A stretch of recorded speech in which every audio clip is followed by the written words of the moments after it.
उन्होंने ये भी कहा है कि नवाब और निजाम कल्चर को खत्म करेंगे। सीधा निशाना आप पर था, आपके परिवार पर। मैडम, मैं कौन सा नवाब हूं, मैं कौन सा निजाम हूं? ना तो मेरा दूर दूर तक निजाम की फैमिली से कोई ताल्लुक नहीं है। अगर आप तारीख में चले जाएंगे तो मेरे पूर्वजों ने निजाम से मुलाकात इसलिए नहीं की क्योंकि निजाम को मिलने के लिए एक सोने की अशरफी नजराना देना पड़ता था। तो मेरे बुजुर्गों ने कहा कि हम हरगिज नहीं देंगे, मुलाकात ही नहीं की, हमारा ताल्लुक ही नहीं है उनसे। हाँ, हैदराबाद का एक मखसूस कल्चर है, एक तहजीब है, शाइस्तगी है, जबान में मिठास है। तेलुगु जो बोली जाती है वो दूसरी तेलुगु से मुख्तलिफ है, उर्दू जो बोली जाती है वो मुख्तलिफ है। अगर आप इस कल्चर के मुखालिफ हैं तो आपने तो हैदराबाद को समझा ही नहीं, आपने हैदराबाद को समझा ही नहीं। अगर हैदराबाद को समझते तो आप यहां की तहजीब तमद्दुन के कायल होते, यहां की जबान की शीरनी को, उसकी मिठास को समझते, चाहे वो तेलुगु हो या उर्दू हो। आप कुछ जानते नहीं है, आप पैराशूट से उतरे और शुरू हो गए अपनी वो पुराना कैसेट चला दिए यहां पर। लेकिन आप भी ओवैसी साहब चाहते हैं हमेशा कि एक अच्छी जंग तभी बनती है जब दुश्मन भी ताकतवर हो। इस बार आपको विरोधी जबरदस्त मिला है, जिसमें एक के बाद एक पूरी कार्पेट बॉम्बिंग बीजेपी कर रही है। इस बात को तो आप भी मानेंगे। मैडम देखिए, आपको मैं हमारी पार्टी के ताल्लुक से बता रहा हूं कि 1986 में एनटी रामाराव अपने पीक पर थे। तो मेरे हैदराबाद पार्लियामेंट कॉन्स्टिट्यूंसी में एनटी रामाराव की पार्टी में एक शिवारेड्डी नाम का, बॉम्बुलू शिवारेड्डी बोलते, बॉम्ब शिवारेड्डी, वो बॉम्ब फेंका था। 2002 में Chandrababu Naidu the chief minister मेरे कॉन्स्टिट्यूंसी के गली गली में फिरे। आज बीजेपी फिर रही है, कोई फर्क नहीं पड़ेगा, आप देख लेंगे 4 तारीख को इंशाअल्लाह ताला।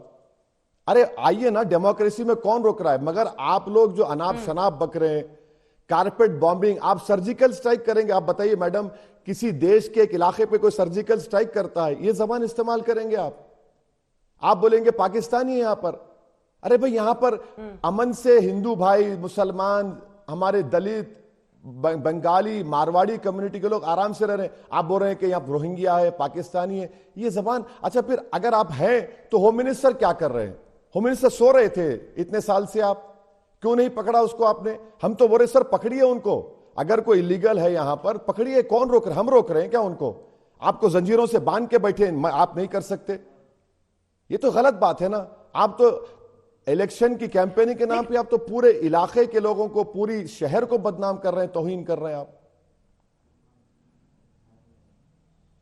लेकिन ये भी तो सोचिए ना वैसी साहब की, इस देश की संसद में अगर हर बिल जिसको सरकार लाती है उसकी मुखालफत करने वाला शख्स कौन होता है? असदुद्दीन ओवैसी।